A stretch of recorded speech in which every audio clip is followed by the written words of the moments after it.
I'll tell you how an ordinary night pivoted 2 lives, but first come up to the 28th floor, where the city looks like a necklace left unclasped.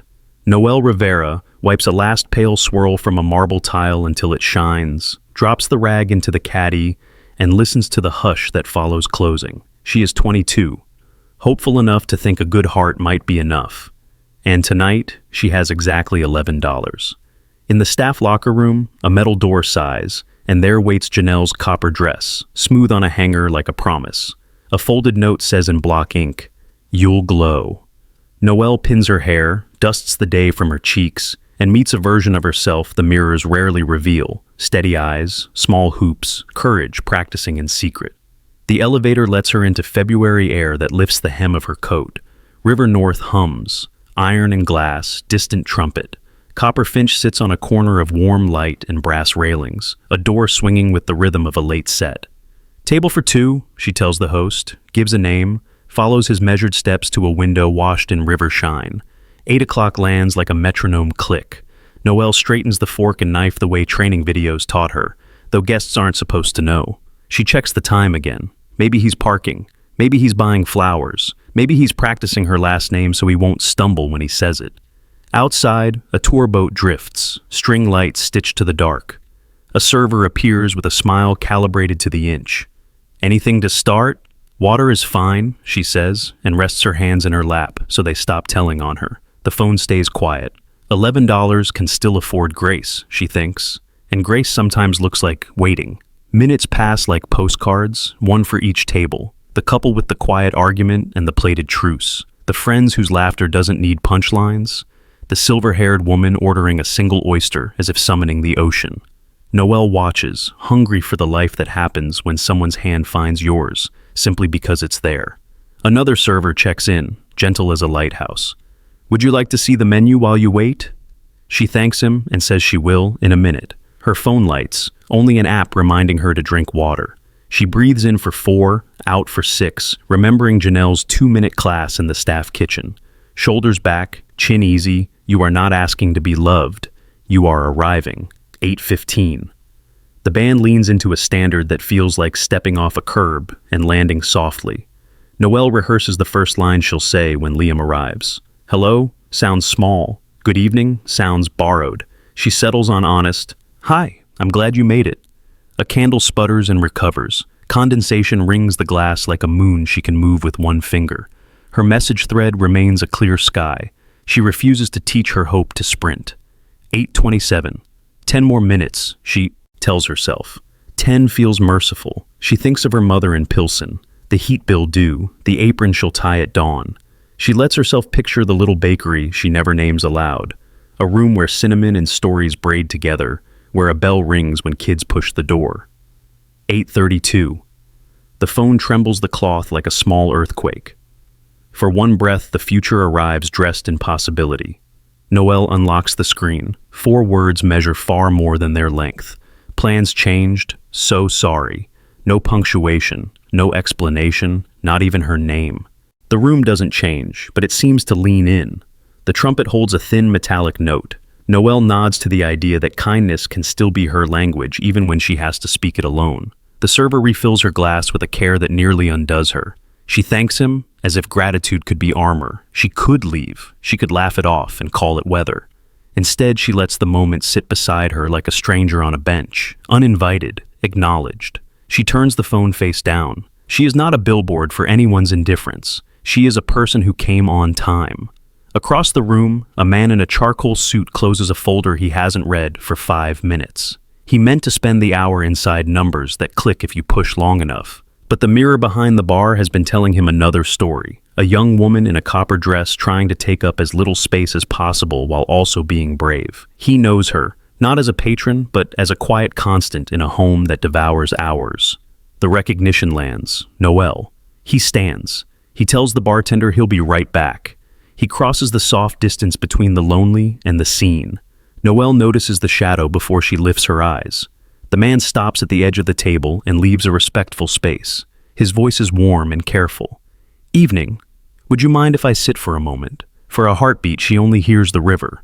Then she recognizes him, and the surprise feels like cold water and sunlight at once. Mr. Whitaker. elevators, signatures, a life conducted at high altitude. "It's your evening too," she says gently. "If you need the chair, please." He smiles at the deflection. "It isn't the chair I was hoping to borrow." The words could be a line, but they aren't. They belong to the same plain truth she tried to bring with her. She nods, and only then does he slide into the seat, careful as someone learning a new instrument. "I don't wish to intrude," he offers. It just seemed a shame for a good table to be lonely. She exhales a small laugh that surprises her with its ease. "I was getting very sophisticated at drinking water." "Then we're matched," he says. "I'm good at learning from experts." The humor makes a landing place. Outside, the boat glides by like a constellation finally found. Inside, the band takes its time across the bridge. Noelle sits a little taller, shoulders released exactly how Janelle coached.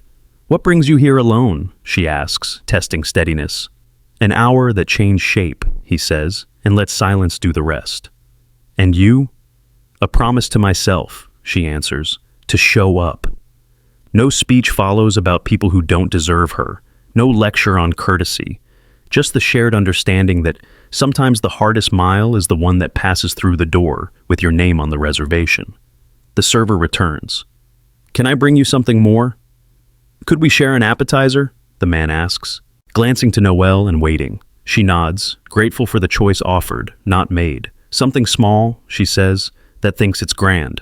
"Crispy artichokes with lemon," the server suggests. "Perfect," they answer together. As the server leaves, the city presses its glitter close to the glass. The water beads into clear planets. Noelle studies the man opposite and feels the axis tilt. Not a rescue, not a fairy tale, only a door unlatched. "We will not rush," she tells her heart. "We will notice the hinge." Later, when people ask where the story began, the truth will be smaller and more exact than they expect. It begins with a message that did not use her name, and with the stubborn grace of a young woman who refused to disappear. It begins with a man who finally looked up from his numbers and saw a person instead of a role. Tonight, the copper finch hummed with the low throb of bass and brass, a place where conversations melted into the music, and the world felt softer under dim gold light.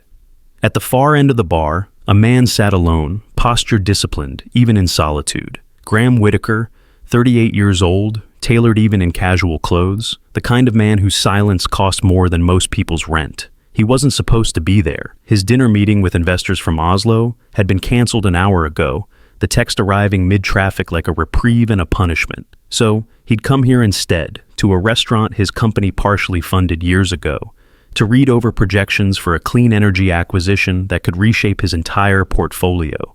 Numbers lined the pages in neat black rows, unfeeling, obedient. Profit forecasts, carbon offset projections, board votes. Graham's world, reduced to digits and decimals. He stirred his drink absently, watching the ice dissolve slower than his interest.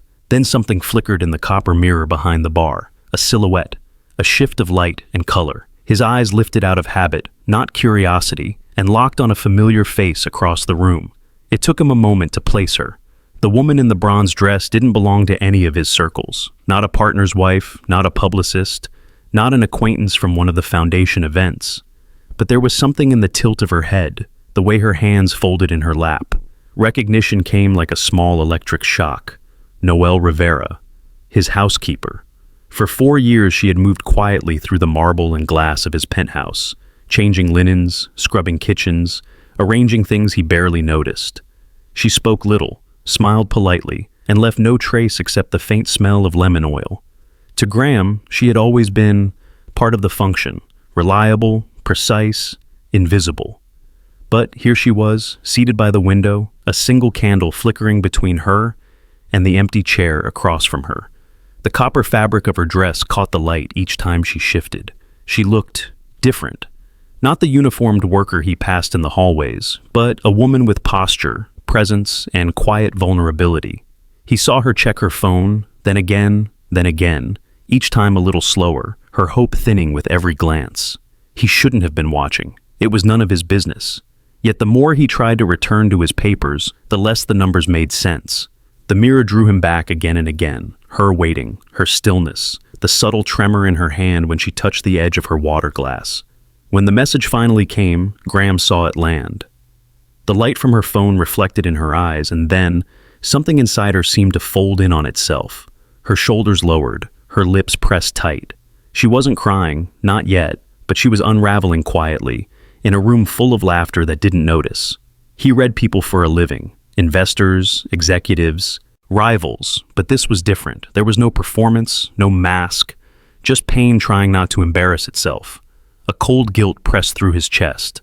He'd seen that look before, on a maid cleaning after a holiday party, on a server holding back tears as patrons joked about tips, on his own reflection years ago when his father told him that empathy was inefficient.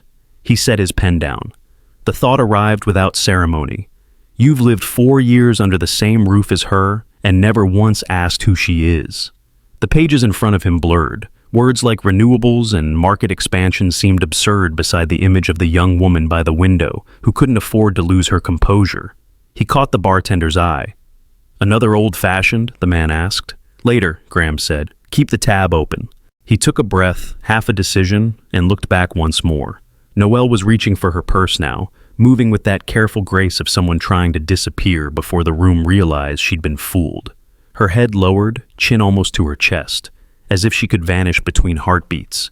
And in that instant, Graham felt something snap in him.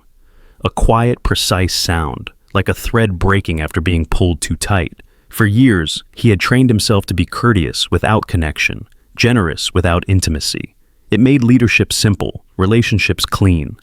But seeing her alone at that table, he realized what a lonely kingdom he had built, a palace of people who feared him, respected him, but never really saw him either. And maybe that was the real poverty, the inability to see or be seen. He stood. The stool's metal legs scraped against the tile, soft but final. He folded the acquisition documents and slid them aside, leaving a faint ring from his glass on the cover page. The stain looked oddly human, an imperfect mark on a perfect plan. As he buttoned his jacket, the bartender glanced up. "Everything okay, Mr. Whitaker?" Graham hesitated, considering the question. "Yes," he said quietly. "Finally, yes." He crossed the room. Each step felt deliberate, heavier than he expected. The hum of conversation thinned around him. A server paused mid-walk, eyes flicking toward his face, recognizing him as someone important. Normally, that reaction would have triggered the reflexive armor of his public persona. Tonight, he let it pass. He was halfway there when she noticed him. Noelle's eyes widened in disbelief, a mix of confusion and alarm. To her, this must have been unthinkable. Her employer, here, walking straight toward her table. For a heartbeat, Graham almost stopped. He could still turn back, reclaim the safety of detachment, pretend he hadn't seen anything. He could leave the room, let the story end the way she expected it to, with her quietly paying for water she hadn't ordered, driving home in silence, returning to work tomorrow as if nothing had cracked. But he didn't. The distance between them closed like a confession. The candle between their empty plates flickered, catching both their reflections in the glass. She reached instinctively for her bag, defensive, embarrassed. Her lips parted in a small gasp. "Mr. Whitaker?" Her voice was small, barely there over the hum of saxophone and glassware. He didn't answer right away, because in that instant he wasn't sure who he was supposed to be. The employer, the stranger, or the man suddenly aware of how blind he'd been. All he managed was honesty. "I didn't mean to intrude," he said softly, his tone stripped of authority. "But I think you shouldn't have to leave like this."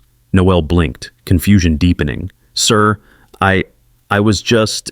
He shook his head gently. "Not tonight." For the first time, she looked at him without the hierarchy between them, and what passed in that look was not attraction yet. It was recognition. Two people caught off guard by the fact that one of them finally saw the other. Somewhere behind them, the band shifted into a slower tune. The night seemed to hold its breath. Graham gestured toward the chair opposite hers. "May I?" Noelle hesitated, the instinct to decline written all over her, but something in his eyes, steady, sincere, almost apologetic, made her pause. "Just for a moment," he added. And in that small act, the pause, the invitation, the acceptance, the first thread of something irreversible began to weave between them. The air between them trembled with something unnamed, not quite embarrassment, not quite recognition, but a fragile bridge between both. Noelle's first instinct was to flee. Her fingers fumbled for her purse, for the thin safety of motion. She whispered, half to herself, "I should go." Graham's voice stopped her before she even stood. "Would you mind if I sit with you for a moment?" She froze, unsure if she'd heard him right. Her heart beat loud enough to drown the jazz that drifted from the stage. In her world, people like him didn't ask permission. They gave instructions. They didn't ask to sit. They were the ones people stood up for. "Mr. Whitaker," she began softly, her voice steady but shaking underneath. "You don't have to." "I know," he said simply, "but I'd like to." He gestured toward the empty chair. She hesitated, caught between politeness and disbelief. Around them, the restaurant's hum continued as if nothing extraordinary was happening. But to Noelle, the moment felt impossibly surreal. Her employer, the man whose name sat on every paycheck, asking to sit at her table. She gave the smallest nod. Graham took the chair gently, as though afraid of disturbing something delicate. For a few seconds, neither spoke. Noelle's reflection flickered in the candlelight, the bronze of her dress, the faint tremor still in her hands. She looked away quickly, afraid of what her face might reveal. "I didn't mean to interrupt your evening," Graham said. He stopped, searching for the right word, something that didn't sound like pity, something human. "I just didn't want you to leave thinking this was your fault." Her brows furrowed, confusion and disbelief mingling. "My fault?" He nodded toward her phone, still face down on the table. "Whatever he wrote, whoever didn't show up, that's on them, not you. Don't give them the satisfaction of walking away like you did something wrong." Noelle let out a breath that trembled on its way out. "You don't have to say that, sir." "Graham," he corrected softly. "What?" "Tonight," he said, meeting her eyes for the first time fully, "let's forget about job titles. No sir, no Mr. Whitaker, just Graham and Noelle, if that's all right with you." She blinked, unsure whether to laugh or cry. "That's not very common between employer and employee." He smiled faintly. "Neither is honesty." The tension in her chest loosened, though her hands stayed clasped tightly in her lap. "I didn't expect tonight to turn out like this," she murmured. "Neither did I," he replied. "My meeting fell through. Seems both of us were stood up tonight." That drew the smallest laugh from her, light but real. The sound broke something in the stillness. A window opened in the room's air. A waiter approached cautiously, eyes flicking between them as if to confirm the tableau.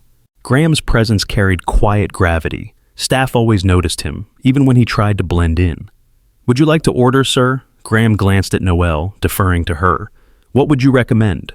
Her instinct was to decline, to retreat behind the wall of "I shouldn't," but his gaze was patient, not pressing. "The onion soup," she said finally. "It's warm and forgiving." He nodded to the waiter. "2 of those, please, and whatever wine pairs best. Thank you." When the waiter left, Noelle gave a small, almost embarrassed shrug. "It's just soup." "Then we'll start there," Graham said. "Something simple. It's been a long day for both of us." The candlelight flickered between them, bending shadows across his face. Without his usual corporate armor, the suit, the boardroom posture, he seemed more human, almost tired. She wondered if anyone ever looked at him this way, not as a figure of power, but as a person sitting quietly in half-light. She tried to steady her voice. "You must think this is awkward." He leaned back slightly, considering.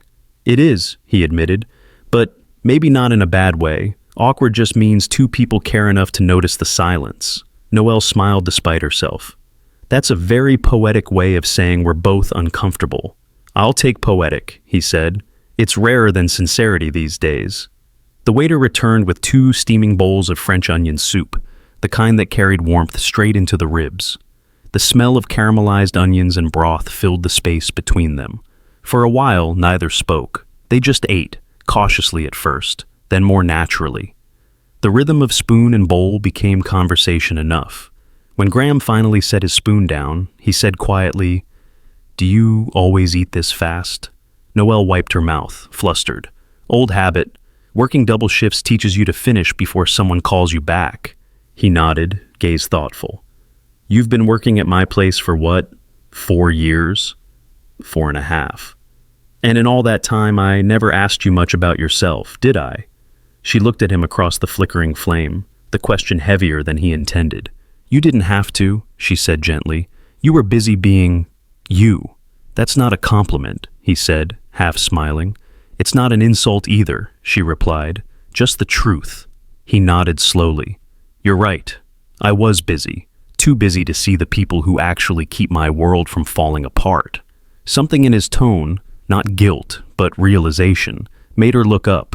For the first time, she saw the man behind the title. Not the billionaire who gave polite thank yous, but someone who had forgotten what gratitude truly sounded like. He met her eyes. If it's any consolation, I think I'm noticing things tonight that I should have seen years ago. Noelle tilted her head slightly. Like what? Like how you hold things together when no one else does. The house, the order, the quiet. I never thought about what that means, but it matters. Her lips parted, caught between surprise and discomfort. That's very kind, Mr. Whit. She stopped herself. Graham. He smiled again, softer this time. That sounded strange to you, like a word I'm not used to saying. Then maybe tonight is about trying new words. She looked down at her soup, then back up. You really don't have to do this. Sit here out of pity. I don't pity you, he said immediately, voice low but firm. You have no idea how rare it is to see someone hold dignity even when the world tries to shrink them. That's not something I pity. It's something I admire. Her breath caught. The honesty in his voice left nowhere to hide. Outside, the city murmured through the windows. Faint horns, the pulse of river wind, life moving on. Inside, the jazz slipped into a slower rhythm, soft piano folding beneath the hum of the room. For a few minutes, the two of them just existed there, surrounded by strangers who didn't know they were witnessing the beginning of something neither expected. When the waiter returned to clear the bowls, Graham thanked him by name, something he rarely did, and the man smiled in surprise. As the candle's flame leaned toward its wick, Graham spoke again. You were going to leave tonight thinking you were invisible, he said quietly, but I saw you, and I'm sorry it took me this long. Noelle blinked hard. You don't owe me that. Maybe not, he said, but I owe myself the reminder. The band's trumpet softened into applause. Around them, new guests entered, old ones left, yet time seemed to slow at their small table. Noelle took a long breath and nodded. All right, Graham, she said at last, her voice steady now. Tonight, we'll just be two people sharing dinner. Nothing else. He smiled, a real, unguarded smile, and raised his glass slightly. Two simple beginnings. She met his glass halfway. Two, not blaming ourselves for what others break. They drank. And for the first time in years, the quiet inside Graham Whitaker's chest began to lift. For a while, they spoke only through small things, refilling water, the quiet clink of silver, the faint brush of jazz across the room. It was Noelle who broke the silence first. It wasn't even a bad conversation, she said, eyes fixed on her untouched glass. 2 weeks of messages, all sweet, all harmless. Then one night he stopped replying. I thought maybe something happened, maybe work or family, but no, just gone. Then tonight, the apology text. She gave a soft, tired laugh. If you can even call that an apology. Graham didn't look at his phone or his drink. He looked at her, really looked, as if the words themselves deserved space to breathe. What hurt more? He asked quietly. The silence or the message? The message, she said after a pause, because it confirmed what the silence was saying, that I was easy to leave. Her voice didn't crack. It simply thinned, worn down from too many self-blamed endings. She turned the spoon in her hand, tracing its handle. The movement caught the candlelight, a small orbit of silver and shadow. It's not the missed date that hurts, she continued softly. It's what it reminds me of. That maybe I was never really someone people choose. Not first, not last, just, she shrugged faintly, a background character. The spoon's reflection trembled with the words she wouldn't say out loud. Graham leaned back slightly, the edge of his jaw tightening, not with pity, but with understanding that startled even him. He said, You're wrong about that. Her eyes lifted. About what? About being unchosen. That man didn't reject you. He revealed himself. You showed up. He didn't. That's not your fault. It's the system that's broken. Noelle frowned slightly, unsure what he meant. Graham continued, the tone in his voice sharper now, almost angry, but not at her. The system that tells people kindness is weakness, that empathy is something to exploit, that being good, being decent, means you will always lose to someone louder. It's backwards. Noelle blinked. The unexpected fire in his words startled her. That's a very dramatic way to say I got ghosted. He laughed quietly. Maybe, but you deserve dramatic. You deserve someone to say out loud that what happened to you isn't small. She tilted her head, a trace of humor forming. So, you give boardroom speeches about heartbreak too? Only to investors who deserve it, he said dryly. And she smiled for real this time, a quick, surprised laugh that lifted the whole table with it. The ice around them cracked invisibly. When she spoke again, her voice had softened, like a window opening. My mom always said I was too trusting. I send her money every month to help with the house in Pilsen. It's not much, but it keeps the lights on. She's the one who taught me about showing up, even when you're scared. I guess I inherited her kind of foolish hope. Graham listened, leaning slightly forward. Your mother's in Pilsen? Yeah, she runs a little laundry shop out of our garage.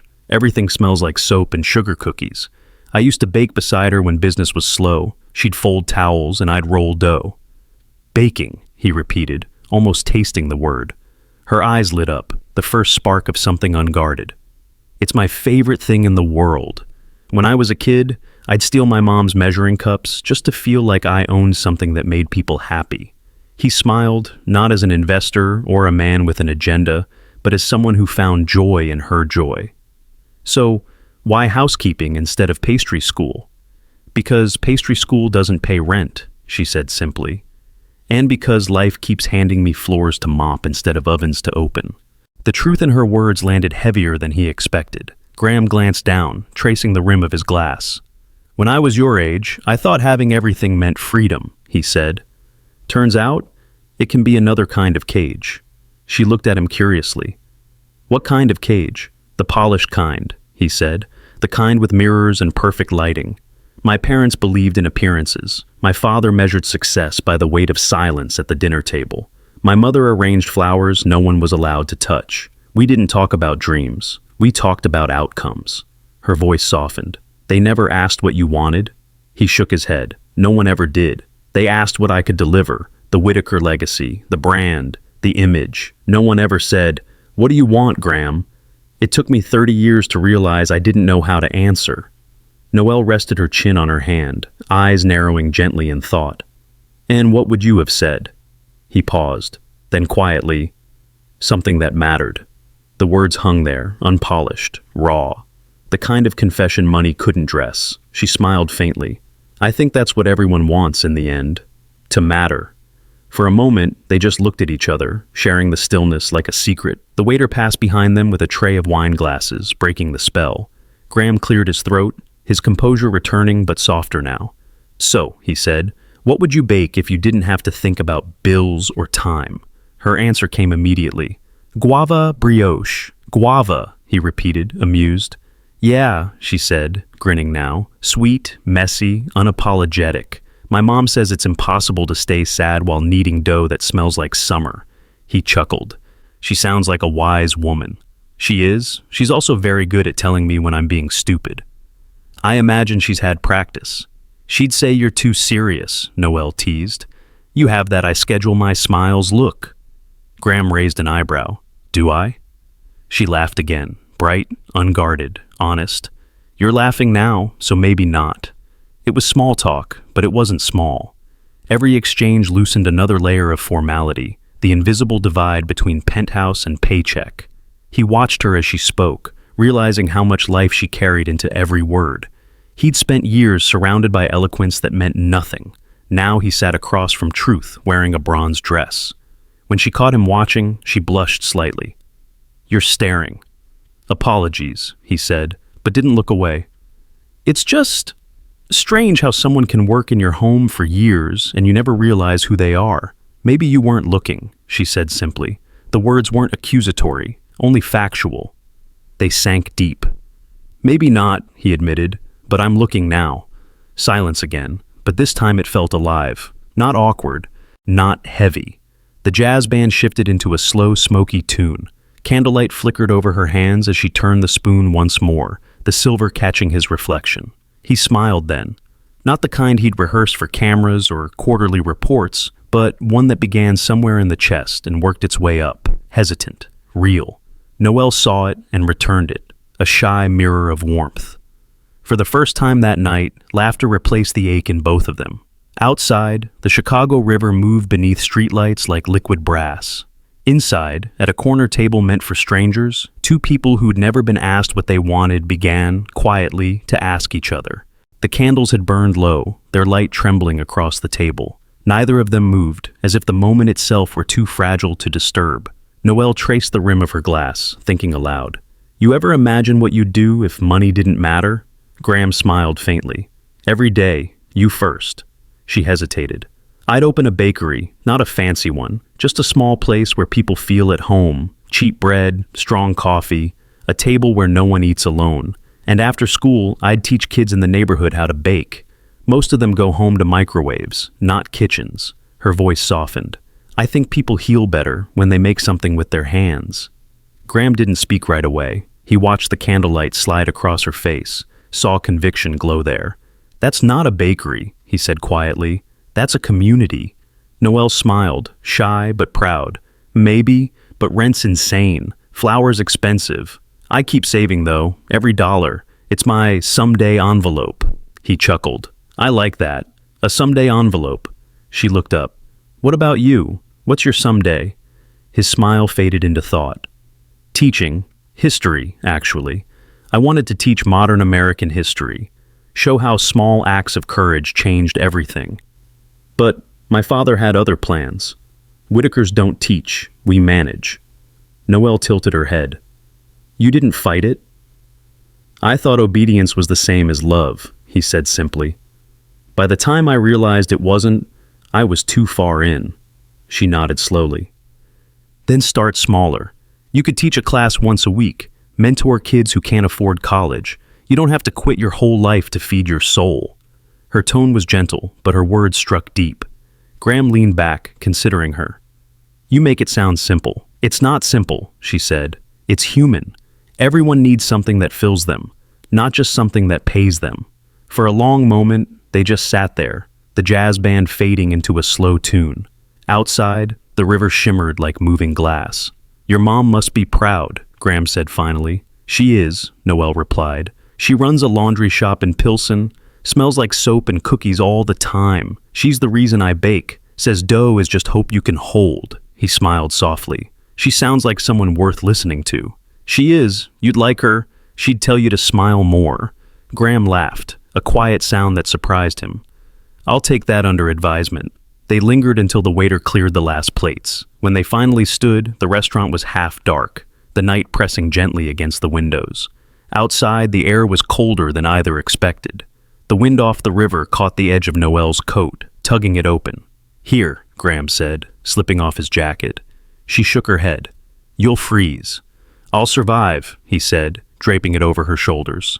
It was heavier than it looked, warm with cedar and faint cologne. They began walking along the river. Streetlights bent their reflections across the water, ripples turning gold and silver beneath the bridge. You know, Noelle said, the city looks kinder at night. Maybe distance does that, Graham replied. Makes even mistakes look softer. She smiled. Maybe that's why people look up at the stars, to feel forgiven for a second. He glanced upward. The Chicago sky was stingy with stars, but a few blinked stubbornly through the clouds. I don't look up much, he said. You should, she answered. Even the powerful need wonder. He turned to her, his breath visible in the cold. You always say things like that? Only when I stop editing myself. He laughed, a real, unguarded laugh that warmed the air between them. They reached the railing, the water black and alive below. For a moment they stood in silence, listening to the city breathe. I don't know what happens next, Noelle said quietly. Neither do I, he admitted. But maybe we don't need to. She looked up at him, smiling softly. Maybe not knowing is the point, he nodded. Then let's just agree on one thing. What's that? That we keep looking at each other, honestly, no masks. She thought for a moment, then extended her hand. Deal. He took it, his grip gentle but sure. The night felt colder then, but somehow lighter too, like the city itself had exhaled. As they walked back toward the street, the bridge lights curved over them like constellations rearranging themselves, just slightly, to make room for something new. The sun hadn't climbed fully over the skyline when Noelle arrived at the Whitaker penthouse. She moved through the polished hallways on quiet steps, the same way she always had, careful, precise, invisible. But as she reached the service kitchen, something strange interrupted the routine, the faint smell of burnt coffee. She frowned. No one else came in this early. When she pushed the door open, she froze. Graham Whitaker, billionaire executive and owner of the very building, stood in front of the espresso machine like a man wrestling an alien creature. His tie was gone, his sleeves rolled up, and his usually perfect composure had been replaced with deep concentration. "Good morning," he said, not turning around. "Before you say it, yes, I know this machine is smarter than I am." Noelle bit back a laugh. "I wasn't gonna say that." He looked over his shoulder, smiling at the sound. "I was hoping you'd come early. I made coffee, sort of." Steam hissed, and the machine coughed like it was protesting the abuse. He poured 2 uneven cups anyway, one clearly stronger than the other. "Would you—" He paused, shifting awkwardly. "Would you join me for 5 minutes, on the terrace?" Noelle hesitated. Work mode said no. Curiosity said yes. The latter won. They stepped out onto the glass terrace overlooking the city. Morning light shimmered off mirrored towers, painting everything in gold and white. For a few moments, they just stood there, coffee cooling between them. "You do realize this is the first time I've seen you before 8, she teased gently. "I've been told I live at the office," he said. "Thought I'd see what happens if I live somewhere else for once." The city stretched below, half asleep and full of potential. Noelle sipped the coffee. Strong, bitter, oddly perfect. "You might need a few lessons," she said. "I was hoping you'd volunteer." Her lips twitched. "Careful, I charge by the hour." He chuckled, and for a moment, the morning didn't belong to their hierarchies, only to 2 people finding rhythm in an unexpected pause. From that morning on, something subtle began to shift. Noelle kept her professionalism, the same steady pace through daily chores. Linens, floors, kitchen prep. But every few evenings, when schedules allowed, Graham appeared in the small secondary kitchen, tucked behind the main one. He'd roll up his sleeves again, stand beside her, and say something like, "So, what are we destroying tonight?" One Tuesday evening, she introduced him to her favorite recipe, cinnamon orange waffles, the air filled with sugar, citrus, and laughter as he tried to whisk the batter too fast. "You're supposed to fold it, not interrogate it," she said, reaching for the bowl. He handed over the whisk obediently. "Noted. Gentle approach. You might want to remember that in business too," he laughed. "You might want to run my board, meetings." "I'd rather run your kitchen," she replied. The timer dinged, and a warm smell spilled into the air, caramelized sugar, browned butter, orange zest. For a moment, everything felt suspended, like the world outside had stopped to breathe with them. Then Graham realized his apron was tied backward. Noelle couldn't help herself. She burst out laughing. "You're hopeless," she said between giggles. "I prefer the term learning on the job," he answered, cheeks pink from embarrassment and amusement. They plated the waffles together, dusted them with sugar, and ate standing up, leaning on the counter like 2 conspirators. It wasn't a dinner, wasn't a date, just an unspoken exchange between 2 people teaching each other how to live slower. The next weekend, Noelle invited him somewhere that wasn't wrapped in glass and marble. "I want to show you something," she said one Friday evening. "It's not a restaurant or a rooftop. Don't bring a tie." He followed her to Little Village, where the streets hummed with color and murals told stories of people who worked hard and loved harder. She led him into a modest building painted with handprints and sunflowers, the community center. Inside, the air smelled of chalk, sugar, and crayons. Children's laughter echoed down the hall. Noelle waved at a group of kids crowded around a table where mixing bowls and plastic spatulas lay scattered. "Kids," she said, clapping her hands. "You remember my friend Graham?" A chorus of small voices greeted him shyly. One babe with flour on his cheek grinned. "Co Noelle, are we making the orange waffles again?" Graham blinked, surprised. "Co Noelle?" She smiled. "Means Miss Noelle in Vietnamese. One of the volunteers taught them that. It stuck." The boy nodded seriously. "She's our teacher. Best waffles ever." Graham looked at her, speechless for a second. Teacher. The word echoed through him, the one title he had always wanted for himself. He crouched beside the kids, watching them measure flour with unsteady hands. Their laughter filled the room like sunlight through cracked blinds. For the first time in years, Graham felt something loosen in his chest, the kind of pride that had nothing to do with profit margins. After class, they sat on the steps outside the center, a paper cup of cocoa in each hand. The sun dipped behind the brick buildings, the air cooling with dusk. "You didn't tell me you do this every week," he said quietly. "It's not a big deal," she said. "Just a few hours after work." "It is a big deal," he insisted. "They look up to you." She shrugged. "They remind me of who I was, someone trying to build a world out of scraps." He nodded, then after a pause said, "You know those anonymous donations that show up at the public library each spring? The ones for the after-school program?" "Yeah," she said. "They bought new books last year." He gave a small smile. "That's me, or at least my accountant." Her eyes widened slightly. "You never put your name on it?" He shook his head. "It wasn't about credit. I just wanted to make sure someone had a better shot than I did." She looked at him with new eyes then, seeing not the tycoon but the quiet man who'd found small ways to give without being seen. "Well," she said, "you bought the books. I'll bake the cookies to go with them." He laughed. "Deal." The conversation drifted. Easily, from his hidden donations to her stories of the kids, the broken oven in the center kitchen, the ancient mixer that rattled like thunder. "I found a used oven last week," she said proudly. $80. The heating's uneven, but she's got heart." "You named your oven?" "Of course. She's called Gloria." "Why Gloria?" "Because she wheezes like a gospel singer," Noelle said, grinning. He nearly choked on his cocoa, laughing. "You're ridiculous. And you're uptight," she countered. "It balances." The laughter hung between them until the sun slipped below the rooftops. Then silence settled, not empty, but calm. As the first evening lights blinked on, Graham glanced at her. "You know, I used to think legacy was about buildings and companies, but maybe it's about moments like this." She met his gaze, her voice gentle. "Maybe legacy's just another word for kindness that lasts." He looked away toward the street, where a mural of a girl holding a loaf of bread glowed in fading sunlight. "I think I finally understand that."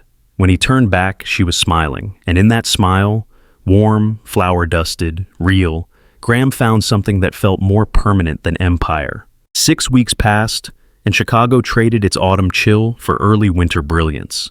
The city dressed itself in light, street lamps glowing like stage bulbs, the lake shimmering like glass. Inside the Whitaker penthouse, the evening hummed with a quiet tension. Noelle stood before the mirror, her hands still for once. The gown she wore wasn't expensive. She had insisted on that. Midnight blue satin, borrowed from Janelle again, simple and unpretentious. Her hair was pulled into a low knot, a few loose strands framing her face. She looked like herself, only steadier. Tonight, Graham had asked her to attend the annual Chicago Art Institute Gala, a fundraiser that doubled as the social battlefield of the city's elite. She had said no at first, laughing nervously, calling it not her scene, but his words stayed with her. "You said you wouldn't hide anymore." Now, with her palms damp and her heart refusing calm, she was keeping that promise. When Graham appeared in the doorway, already in his charcoal tuxedo, he paused. For once, the man who always had the right thing to say found none. "You're staring," she said softly. "I'm trying to remember how to breathe," he replied. Her laugh was small, genuine. "Then let's both try." The Art Institute gleamed like a palace of glass and marble. Cameras flashed outside the grand staircase as limousines pulled up in sequence. The sound of shutters clicked like rain. When Graham offered his arm, Noelle hesitated only a second before taking it. They stepped into the sea of photographers together. The flashes burst, white, relentless. Voices shouted for attention. "Mr. Whitaker, over here! Graham, who's your guest tonight?" Noelle held her head high, even as the lights blinded. She had promised herself she would not shrink, not this time. Her grip on his arm steadied. Inside the museum, the great hall was transformed. Velvet drapes framed priceless paintings. Chandeliers threw constellations across marble floors. Musicians played Bach near the staircase, their notes floating over the polite hum of a conversation. Graham greeted board members with quiet composure, his hand occasionally brushing the small of Noelle's back, a subtle reassurance. She followed his lead, smiling when introduced, answering softly when spoken to. But everywhere she turned, she could feel it. The eyes, the whispers, the invisible labels attaching themselves. Who is she? Is that his assistant? No, she's too young. At the edge of the crowd, one voice cut through the noise. Graham! He turned. Standing near the exhibit's marble pillar was Maid Whitaker, his mother. Her gown shimmered silver, elegant and austere, her posture impeccable. Her expression, however, could have chilled champagne. Noelle felt herself tense, instinctively lowering her gaze. Mother, Graham greeted evenly. Marion's eyes slid toward Noelle and back. Her smile was polite but surgical. You've brought company, she said. I wasn't aware we were extending invitations to household staff. The words were soft, wrapped in courtesy, but they landed like stones. Several nearby guests fell quiet. Noelle's fingers twitched around her clutch, but she said nothing. The old instinct to disappear rose in her like reflex. Stay quiet. Don't make it worse. But Graham's tone when it came was calm and unwavering. This is Noelle Rivera, he said, his voice clear enough for the nearby crowd to hear. She's someone I respect deeply. Marion's eyes flickered. Respect, she repeated, as though tasting the word for its weakness. He didn't flinch. Yes, someone who makes me want to be better at who I am. There was no defiance in his tone, no raised voice, no performance, just truth, unvarnished, undeniable. The conversation around them shifted uneasily. Marion's smile faltered. For the first time, the power dynamic tilted, not through confrontation, but through quiet conviction. Noelle wished she could vanish, yet something steadier began to grow inside her. She wasn't ashamed of standing there anymore. Marion's voice lowered. You're inviting scrutiny you don't need. Maybe I do need it, he said. Maybe that's the point. For one suspended moment, mother and son faced each other, both immovable in different ways. Then, a new voice broke the tension. Oh my God, you're really doing it. A young woman in an emerald jumpsuit approached, her hair cut in a sharp, confident bob. Tess Whitaker, Graham's younger sister. Unlike her mother, she wore her defiance like jewelry. Tess, Graham said, surprised but relieved. She looked from him to Noelle, then grinned wide. You must be Noelle. Finally, someone real. Before Noelle could react, Tess pulled her into a quick, genuine hug. I've been waiting for him to stop dating people who talk about yachts like they're pets. Noelle blinked, stunned, then laughed, a small sound that broke the heavy air. Marion exhaled sharply. Tess, please. Oh, relax, mother, Tess said lightly. You should be happy. He's smiling for the first time in years. Graham looked down, his cheeks hinting pink. I didn't realize I wasn't. You weren't, Tess said simply. Then to Noelle, ignore her. The Whitaker reputation will survive kindness. Noelle's laughter came easier now, shaky but sincere. I'll try. Tess winked. Good. Someone needs to teach my brother how to eat waffles without spreadsheets. Marion's lips pressed together, but she said nothing more. She turned gracefully toward the donor's table, the conversation over, or perhaps lost. As she left, Graham released a breath he hadn't realized he'd been holding. Tess gave him a playful elbow. You did good, big brother. Proud of you. Thank you, he said quietly. Noelle touched his sleeve, her voice low. You didn't have to say all that. He turned to her. I did. If I don't stand beside you now, when would I? The sincerity in his voice left her breathless. Around them, the music swelled, strings rising under the dome's echo. They moved together through the gallery, stopping before a massive canvas, abstract streaks of blue and gold. Noelle tilted her head. What do you see? Graham smiled faintly. Something unfinished, something beautiful, because it doesn't apologize for being incomplete. She looked at him then, not the billionaire, not the headline, just the man who had walked across a room for her once and was still walking now. When the photographer's flash went off nearby, she didn't flinch this time. She turned toward the light. The morning after the gala, the world woke up before they did. It started as a whisper on social media. A few photos, a few comments, a curiosity wrapped in flashbulbs. By noon, it had become something else entirely. Headlines screamed across every feed. Billionaire Graham Whitaker appears at Chicago Art Gala with mystery woman. Then came the subhead. Sources confirm the woman works as his housekeeper. By evening, their names were trending. Noelle scrolled through her phone, her reflection flickering in the glass like a ghost. Comment sections crawled beneath her fingers. Curiosity first, then mockery, then venom. Classic Cinderella act. She's playing him for sympathy. Watch how fast he gets bored. Her stomach turned, but she didn't look away. She'd learned that hiding from cruelty didn't make it stop. Then came the message from Janelle. Don't read the comments. Promise me. Too late. Somewhere between the strangers and their outrage, a new post appeared. Screenshots of fake emails from a throwaway account. They accused Noelle of using an elderly neighbor for viral charity videos, twisting her weekend visits to Mrs. Alvarez, the widow she helped every Sunday, into something performative. Noelle stared at the claim, her pulse hammering. The photo attached showed her carrying groceries up the old woman's stairs. Caption: When kindness has a price tag. She felt something inside her collapse and rebuild in the same breath. She deleted the app, set her phone face down, and exhaled through her teeth. At that same moment, across the city, Graham was on his way to the office. His driver glanced back once through the mirror. You want to make a statement, sir? They're calling non-stop. No, Graham said quietly, not yet. He entered the tower's marble lobby to find whispers following him. Assistants paused mid-step. Interns pretended to type. In the elevator mirror, his own reflection looked tired, heavier. When he reached his floor, his phone buzzed. A message from Duncan Hale, chairman of the board. Emergency meeting, 4 p.m. sharp. Boardroom, 12A. If this doesn't normalize soon, governance clause activates. You know the terms. The words were polite, but the meaning wasn't. At 4 p.m., the boardroom's glass walls reflected the city skyline. Sharp, glittering, cold. 10 men and women sat around the table, all in muted tones, all pretending this was just another meeting. Duncan Hale sat at the head. His suit was dark enough to absorb the light. Graham, he began, voice steady, you've been part of this company since your father retired. You've built trust, stability, growth, but perception, as you know, is currency. I'm aware, Graham said. Then you understand why this, situation concerns us. Duncan folded his hands. Your relationship, public as it is drawing the wrong kind of attention. Investors are anxious. Sponsors have paused donations to the foundation. We're asking you to normalize the image before it spirals. Graham met his eyes evenly. And by normalize, you mean distance, Duncan said simply.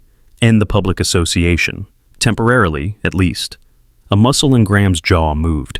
You think love is a branding issue. We think governance matters, Duncan replied coolly. You're 38, not 40. The clause still holds. If the board deems you unfit for public stewardship, we have authority to activate emergency oversight until you reach qualifying age. That means a freeze on your executive rights, effective immediately.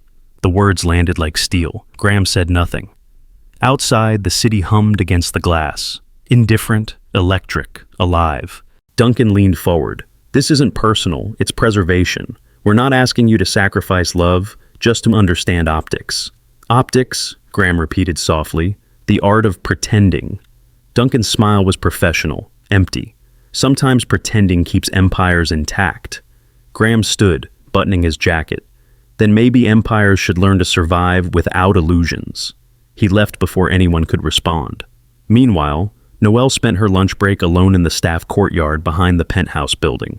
Her old neighborhood group chat, once full of jokes and borrowed recipes, had gone quiet except for one message. From Rosa, an old friend from Pilsen. So, now you're one of them? Guess community wasn't enough for you. Noelle stared at the text, thumb hovering. She typed, "You don't understand," and deleted it. Then she typed, "I'm still me," and deleted that too. In the end, she just wrote, "You can think what you want. I know who I am." Then she left the chat entirely. The wind bit against her skin, but she didn't flinch. Each breath of cold air carved away a layer of shame that didn't belong to her. That evening, Graham arrived home later than usual. His tie hung loose. His eyes carried the exhaustion of someone who had seen how truth bends under spotlight. Noelle was in the kitchen, flour on her hands, shaping dough without really seeing it. The radio played softly, a station that had switched from jazz to late-night news. He stopped in the doorway. "You've seen it?" She nodded once. "All of it," he exhaled. "They threatened to suspend me from my own company." Her hands stilled. "Because of me. Because I refused to lie about you." The room went still, the hum of the refrigerator, the whisper of wind through the terrace doors. Even they seemed to pause. Noelle looked up, meeting his eyes. I don't want to be the reason you lose everything. And I don't want to be the reason you stop being brave, he said. We're not the mistake, Noelle. The world just doesn't like seeing its walls shift. She wanted to argue, to tell him that idealism wasn't armor, but she couldn't. Because when he spoke, he meant it. Not as performance, but as faith. He moved closer, lowering his voice. They think visibility is weakness. They're wrong. Being seen is what terrifies them most. Something in her chest loosened, even as fear lingered. Then what happens now? She asked quietly. We keep going, he said. You go back to your work, I go back to mine. But we don't hide anymore. She nodded, not as a promise, but as a decision. Outside, the sky had turned the color of bruised silver. Inside, the kitchen glowed with lamplight. Small, warm, human. Noelle picked up the bowl again, dusted the counter with flour, and began to knead. Her hands moved steady, rhythmic, sure. Graham watched for a moment, then rolled up his sleeves. All right, he said softly. Show me how you do that again. She looked up at him, eyes tired, but still alive. You really want to learn? I really need to remember. They worked side by side, the silence between them filled with the scent of yeast and quiet defiance. For every headline, for every whisper, for every accusation, this was their answer. To keep creating something good in a world that couldn't stand the sight of it. The city outside was drowned in February rain, the kind that fell sideways, tapping on every window like an impatient thought. Inside Graham's office, the storm felt mirrored, paper stacks, half-drunk coffee, and the single sheet that mattered most lying open between them. It was a letter, formal, bloodless, devastating. Notice of governance activation. Failure to comply with board directive will result in temporary suspension of executive authority. Noelle stared at it for a long time before speaking. They're really doing this? They are, Graham said quietly. Duncan thinks he's protecting the company. He doesn't realize he's strangling it. Her hands folded over one another, steady even as her pulse raced. You don't have to fight them for me. If keeping the company means stepping back from... She hesitated, searching for the right words. From us, then I understand. He looked up sharply. You understand? That's all you have to say? I don't want to be the reason you lose everything your family built, she said. I can handle gossip, but losing the empire your father left you, that's irreversible.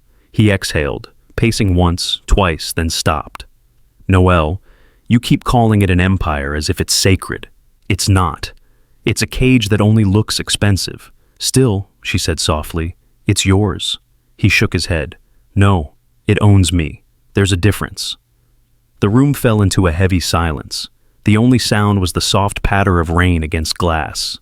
Graham leaned on the edge of the desk, voice lower now. What do you call it when you hold on to something that stopped giving meaning years ago? Noelle looked at him. Habit, he smiled faintly. Exactly. And I'm done with habits that make me hollow. She frowned. What are you saying? I'm saying I'll step down as CEO. Transfer my role to interim leadership. I can still serve as strategic advisor, guide the transition, make sure the company doesn't implode, but I won't keep pretending this is the life I want. The statement landed like thunder. Graham, she whispered, that's not a small thing. It's the only thing that feels honest, he said. If I stay, I'll spend the next decade defending numbers I don't believe in, people I don't trust, and a name that doesn't feel like mine anymore. She searched his face. He wasn't angry. He was clear, terrifyingly clear, like a man standing in a downpour with his hands open to the sky. He added, and before you say it, no, this isn't about proving something to the world. It's about stopping the lie before it grows teeth. Noelle sat down, the chair creaking beneath her. For a moment she just breathed, steadying herself. If you do this, she said, it has to be for you, not for me. It is, he said, but I won't pretend you didn't help me see the difference. Her eyes dropped to the papers scattered across the desk. Blueprints, reports, a city zoning map, a grant application draft with her name half finished in the corner. The sight of them gave her courage. Then maybe I should do something brave too, she said. He tilted his head. What do you mean? I've been working on something. The small business startup program the city runs every spring. They fund first-generation entrepreneurs with community projects. I finished the proposal last night. His expression softened. You didn't tell me. I wanted to see if I could finish it before I told anyone, she said. It's for the bakery I talked about, Hearth and Home. I even found a possible space in Avondale, an old laundromat near Milwaukee Avenue. The rent's half what I expected. He smiled, proud in the quietest way. You're really doing it. I have to, she said. I can't just be the girl people whisper about in your headlines. I need something that's mine. Something that stands even if everything else falls apart. Graham nodded slowly. Then we're aligned. She met his gaze. Aligned? He gestured to the mess on his desk, her handwritten proposal sitting beside the board's ultimatum. You're building something new. I'm dismantling something old. Different directions, same courage. For a heartbeat, neither spoke. Then Noelle smiled, tired, hopeful, grounded. So, we agree on one thing at least. Which is, he asked. That we both stand on our own feet, she said. Together maybe, but not as one person carrying the other. Partners, not crutches, he murmured. Exactly. She gathered her draft proposal, smoothing the wrinkled corner. The grant deadline's next week. I have to refine the business plan, outline community benefits, find cost projections. I can help, he offered. She shook her head gently. No. If I win this, I need to know it's because of me. He smiled at that, a smile that carried pride instead of ego. Then I'll just be your first investor in spirit. Spirit doesn't pay rent, she teased. I'll light a candle, he said dryly, and they both laughed. Outside, lightning forked over the skyline, lighting their faces in brief flashes. Noelle reached for one of the maps on his desk, a city zoning plan. You ever notice, she said, tracing the neighborhoods with her finger, how all the pretty places are protected and all the struggling ones are labeled redevelopment zones? I've seen it, he said. That's why I started funding libraries instead of luxury condos. She nodded. Then you understand what I'm trying to build. Not just a bakery, but a space people feel safe in. Kids who think success only happens somewhere else. Graham's voice softened. You'll make it real. I'll try, she said. And when I do, you're bringing the coffee, the good kind. The machine still hates me, he admitted. Then learn, she said, grinning. You're good at strategy. Apply it to caffeine. They both laughed again, and the tension in the room loosened. Later, when the clock neared midnight, Noelle gathered her papers to leave. The rain had stopped, leaving streaks of light across the windows. At the door, she paused. You know, she said, for someone facing corporate mutiny, you seem calm. I'm learning from someone braver, he said. She smiled. Who's that? You, he replied. The woman who decided to stop being chosen and start choosing herself. Noelle didn't blush this time. She just nodded, quietly moved. Good night, Graham. He watched her go, the scent of rain still drifting through the half-open window. When the elevator doors closed, he turned back to the desk. 2 papers lay side by side, one stamped with the board's demand, the other handwritten with her dream. He stared at both for a long time, then picked up a pen. For the first time in years, he began to write a resignation letter without regret. The morning the article came out, the city was quiet. Not calm. Chicago was never calm, but hushed in the way a city gets when it's waiting to see if something real will happen. Graham's op-ed appeared on the front page of the Chicago Tribune, under a headline no one expected. The responsibility of being seen. It wasn't dramatic, it wasn't defensive, it was honest. He wrote about power, not the kind measured in shares or dollars, but the kind that lives in how one chooses to treat people when the cameras aren't there. He spoke about blindness, about how easy it is to live surrounded by people and never see them, and how one moment of clarity could make you question everything you thought mattered. Visibility, the essay read, is not a threat. It's a mirror, and if the reflection makes us uncomfortable, maybe the discomfort is the point. By noon, the article had been shared across major networks. Not everyone agreed with him, but everyone was reading. Later that same day, the live broadcast began. No grand stage, no velvet curtain, just a modest auditorium filled with employees from every floor of Whitaker Industries. The screen behind him displayed one slide, a single phrase, a different kind of future. He adjusted the microphone. Thank you for coming. I know there's been noise around me, around us. You deserve more than silence in return.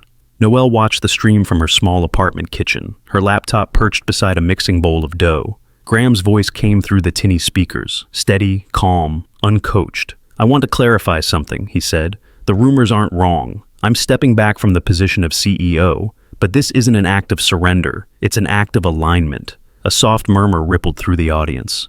Graham continued, "For years, I've run this company believing that success meant keeping everything under control. People, outcomes, even emotions. But control is not leadership. Understanding is. And lately, I've realized I've been learning from the people who were never invited to sit at this table." His gaze lifted briefly toward the back of the hall where a cluster of maintenance staff stood. "We built this company together. You deserve a voice in where it goes next." The slide behind him changed. Transition roadmap, 12 months. A simple chart detailing how authority would shift over the next year. He explained calmly, the board would initiate a controlled transfer of operations to interim leadership. He would remain as non-executive chair for 12 months to ensure stability. After that, he'd step away fully from corporate management. But that wasn't the headline. The real moment came when he introduced a new initiative, the Whitaker Learning Fellowship, he announced, a permanent fund to support community teachers, especially those working in underserved neighborhoods. Every year, the fellowship will sponsor 20 educators to pursue local history, literacy, and creative learning projects. No publicity, no gala, just impact. The employees broke into quiet applause that grew louder and louder until it filled the hall. On the live stream, the comment section flooded. Did he just donate his exit package? Finally, a CEO who leaves the right way. Noelle felt her throat tighten. She wiped her hands on her apron and whispered to herself, "You really did it." 2 weeks later, the board ratified the new structure. Graham was officially named non-executive chairman. His office, once a fortress of glass and marble, looked suddenly bare. The family portrait was gone. The desk was cleared except for a single mug and a framed note Noelle had left the night before. Real bridges are built one plank at a time. The metaphor lingered longer than she knew. Because 3 nights later, Graham stood in front of a classroom at the City Colleges of Chicago, holding a stack of freshly printed syllabi. The whiteboard behind him read, Highest 217, The City Through Its Bridges. It was a course about architecture, but also about people, the ones who had built, crossed, and sometimes lived beneath those bridges. The class was small, 12 students, mostly first-generation adults. None of them knew who he had been in the corporate world. They only saw a man trying to explain why the river crossings told stories of labor and resilience. He spoke about the Kinzie Street Bridge collapse, about the workers who rebuilt it overnight, about how progress often demanded courage invisible to the headlines. When a student asked, "Why bridges?" Graham smiled and answered, "Because they remind us that connection is work, not luck." Outside the classroom, the wind off the lake carried the faint sound of traffic, life going on without him at the center. And for the first time, that felt right. During the day, he served quietly as a nonprofit advisor, helping restructure a housing charity's finances, mentoring small community groups on governance. He used the same sharp mind that once built billion-dollar strategies, only now it built possibilities for people who couldn't afford consultants. The press tried to provoke him at first, questions about regret, about Noelle, about image rehabilitation, but he never gave them spectacle. "I didn't pivot to clean a name," he told one reporter. "I pivoted because the name wasn't the point." Gradually, the storm ran out of wind. Commentators moved on. The internet forgot the scandal because outrage had a short shelf life, but the fellowship didn't fade. Teachers began sharing their stories under the hashtag Whitaker Fellows. A retired librarian wrote, "He sat in my classroom, no mishras, no assistants, just listened." That quiet consistency, the refusal to perform, turned skepticism into respect. Even the board's investors, initially furious, found themselves benefiting from the company's renewed reputation. Duncan Hale sent a clipped email 3 months later. Public perception stabilized. The fellowship is trending positively. I underestimated your strategy. Graham read it once and smiled without replying. One evening, after teaching his class, he walked the long stretch of bridge over the river. The city lights rippled on the water, the same view he'd looked down on from his penthouse years before. But from here, it looked more human, less distant. His phone buzzed. A text from Noelle. The lease came through. The bakery's happening. Opening month, May. You're invited to bring bad coffee and good stories. He typed back, "Deal, but I'm bringing both in one cup." Then he slipped the phone into his pocket and leaned against the railing, the night wind threading through his hair. For once, the city wasn't a stage or a battlefield. It was a living classroom. And he was exactly where he needed to be. One man, in the middle of a bridge, finally understanding what connection really meant. The storefront didn't look like much at first. A narrow brick facade wedged between a thrift shop and a dry cleaner on Milwaukee Avenue, its old windows still smudged with years of dust and faded decals. But to Noelle Rivera, it was everything. Potential, promise, the first real corner of the city she could call her own. The lease papers shook slightly in her hands as she signed them, her name scrawling across the line in blue ink. Janelle cheered from behind the counter, waving a paintbrush like a victory flag. "You're officially in debt," Janelle laughed. "Congratulations!" Noelle smiled, laughing too, though her eyes shimmered. It's not debt, it's investment in hope. The next weeks passed in a blur of paint fumes and sawdust. They worked from dawn to night, sanding, scrubbing, repainting the walls a soft cream color. The old oven, the one Noelle had bought for $80, sat in the back like a relic of battle, its metal dull, its wiring ancient. A retired mechanic from the neighborhood, Mr. Luis, offered to help. "You pay me in bread," he said. "No arguments." He spent 3 days tinkering, muttering in Spanish about machines that still have soul. When the oven finally roared to life, the smell of burnt dust gave way to warmth and promise. Noelle stood in front of it that night, hands covered in flour, tears threatening but not falling. "You did it, Gloria," she whispered to the oven, patting its side. "You came back to life." The sign went up at sunrise 2 weeks later, Riverbend Bakery and Commons. The name was simple. It spoke of movement and belonging, a bend in the river where stories met. Inside, the morning light filtered through the window and touched every new detail. The mismatched tables donated by neighbors, the second-hand espresso machine, the mural of wheat fields that Janelle painted freehand across the back wall. "Ready?" Janelle asked, holding the key. Noelle nodded. "Open the doors." By 7 a.m., the first customers arrived. A mail carrier, 2 construction workers, an elderly couple from the thrift shop next door. Noelle handed out samples of orange cinnamon bread still warm from the oven. "First day special," she said, smiling nervously. Word spread fast. By mid-morning, the line stretched out the door. The smell of caramelized sugar and coffee spilled into the street, luring strangers and old friends alike. When the rush slowed, Noelle turned and found Graham standing at the counter, sleeves rolled up, tie missing, a faint smudge of flour already on his shoulder. "You're supposed to be teaching," she said. "I am," he replied. "This is field work. My students are coming later." She raised an eyebrow. "You brought your class?" He grinned. "They're studying how immigrant communities shape the city. So, I thought, what better way to learn than through recipes?" Sure enough, an hour later, a group of college students filed in, notebooks in hand, looking both intrigued and hungry. Graham introduced them one by one. "Class, this is Ms. Rivera, owner and baker. Today's lecture, Sugar, Flour, and the Language of Migration." Noelle laughed. "I hope your attendance policy includes eating." The students nodded eagerly, and soon the small shop buzzed with the energy of learning and laughter. Graham stood by the counter, watching as Noelle guided them through kneading dough, explaining how each ingredient told a story. Cinnamon from Mexico, orange peel from the Caribbean, sugar refined in the Midwest. "Food," she said, "is history that still smells good." Graham caught in her eye and mouthed, "I'm stealing that line." By afternoon, the bakery transformed into its second purpose, the Commons. Folding tables replaced coffee cups, and children from the neighborhood filed in, backpacks thudding, sneakers squeaking. Noelle handed out aprons far too big for their tiny frames. "All right, chefs, today we're making empanadas." The room filled with giggles and flour clouds. A boy named Mateo dropped a spoon, and Janelle swooped in to help him pick it up. Mr. Luis leaned in from the doorway, offering advice. It was chaos, noisy and perfect.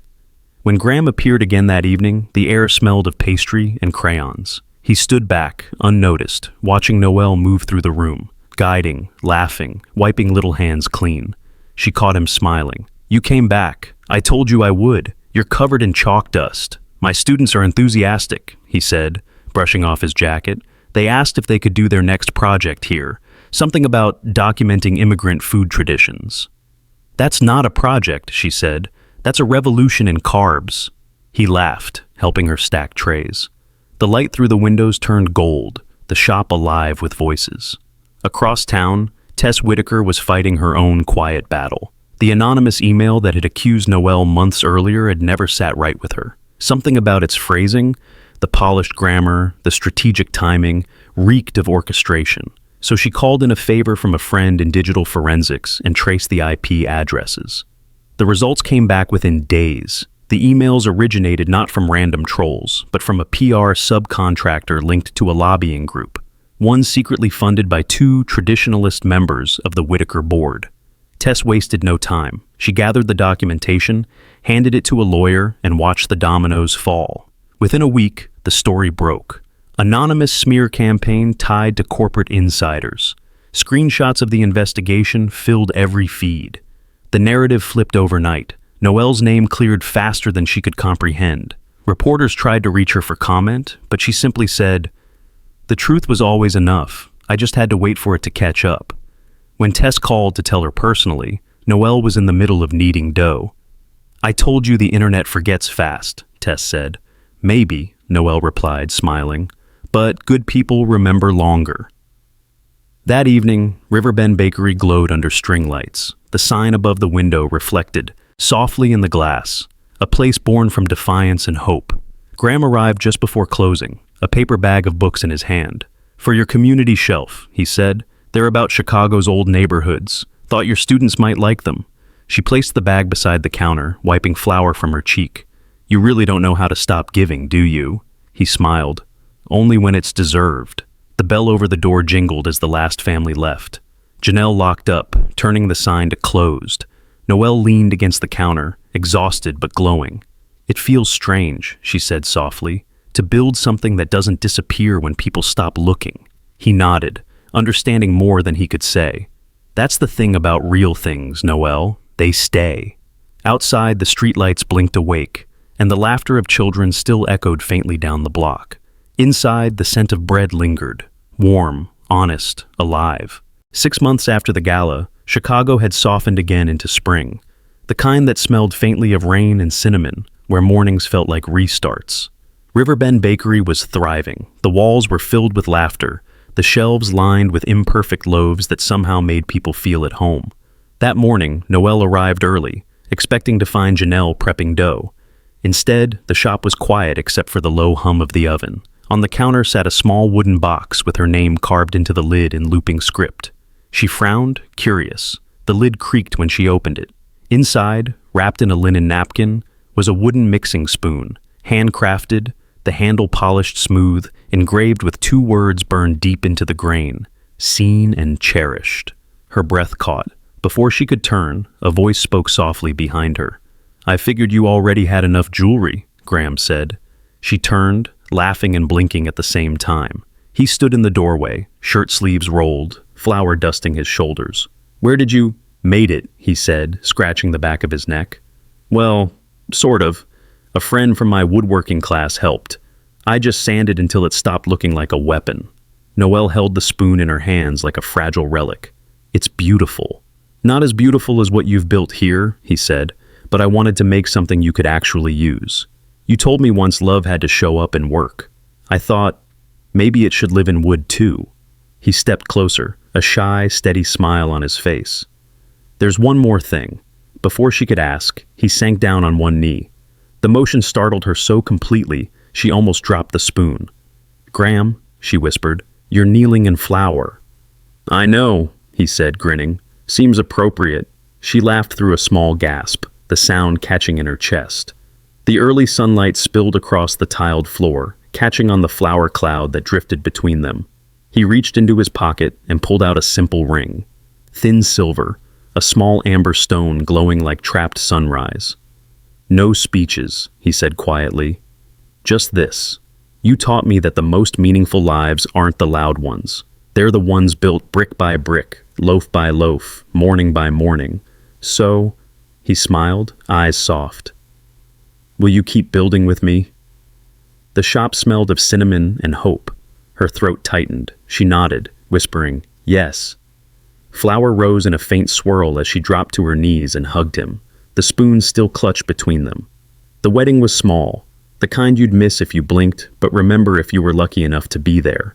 Tess offered her backyard, strung with warm yellow lights and mismatched chairs. The tables were decorated with wildflowers from neighborhood gardens and mason jars filled with sugar cookies shaped like hearts and bridges. Children from the bakery's after-school program darted between guests, frosting cupcakes with too much enthusiasm. Janelle managed the kitchen, barking orders with love. "Don't you dare burn those empanadas. This is a sacred event." Noelle wore a dress she and Janelle had sewn themselves. Cream lace, soft as memory. Graham looked nervous in his dark vest, his tie crooked because he'd tied it himself. When Marion Whitaker arrived, the conversations around the garden faltered. She walked slower now, her posture less rigid, but no less graceful. In her hands was a single bouquet of pale roses. Noelle braced herself for politeness, for the frost that had once defined every exchange. But when Marion reached her, she didn't speak at first. She simply opened her arms. For a heartbeat, Noelle froze, and then stepped forward. Marion's voice trembled as she whispered, "I was wrong." Noelle felt tears rise. "You don't have to." "I do," Marion said. "I judged what I didn't understand. I thought I was protecting him, but I was only protecting fear. You've given him back to himself, and you've given this family back its heart." Noelle held her tighter. "Thank you." When they parted, Marion smiled faintly. "Now, go marry him before I cry in front of reporters." The ceremony took place under strings of light as dusk folded into evening. Tess officiated, naturally ignoring every formal rule. "A marriage," she said, "is like baking bread, messy, beautiful, and worth doing every day." Laughter rippled through the crowd. When Graham and Noelle exchanged vows, they kept them short. "I promise to see you," she said. "I promise to keep seeing," he replied. It was enough. As music began, the couple took their first dance on the flagstone patio. The song was soft, old, and imperfect. Something played from Janelle's phone through a speaker that occasionally crackled. Halfway through, Graham missed a step. Noelle laughed, covering his hand with hers. "Still can't follow rhythm, can you?" "I'm improving," he said, trying again. "You're not," she teased. "Then I'll just keep trying," he said. "Every day." The crowd clapped, the children cheered, and the moment turned into something ordinary and sacred all at once. When the cake came out, 3 layers of guava, vanilla, and cinnamon, everyone insisted on seconds. The children had baked it themselves, their frosting uneven, their pride radiant. Tess raised a glass. "To the quiet revolutions," she said, "to finding joy where no one thought to look." The toast lingered under the string lights, each bulb reflecting in the amber of the ring on Noelle's hand. As the night settled deeper, Graham and Noelle stepped aside to the edge of the garden. Laughter spilled behind them, and the scent of bread and sugar filled the air. "Do you ever miss it?" Noelle asked softly. "The boardrooms, the rush, the headlines?" He thought for a moment. "No, not once." She smiled. "Good, because I'm keeping you on morning shift duty forever." "Then I'm the luckiest man alive," he said. A gust of wind lifted the lights, making them flicker like fireflies. Around them, the people who had once been strangers, students, bakers, friends, family, swayed with the music, holding each other up in the small miracle of togetherness. In the bakery's window behind them, someone had written on the chalkboard in looping white letters, "Kindness bakes here." Noelle leaned her head on Graham's shoulder. "We did it," she whispered. He kissed the top of her hair. "We're doing it," he corrected gently. "Every day we choose it again." And somewhere beyond the backyard, beyond the city lights, Chicago kept breathing. A city of steel and stories, where love didn't glitter but glowed, where 2 people had proven that the rarest kind of wealth isn't the kind you can count. It's the kind you create together, being seen, being loved, and learning over and over how to stay.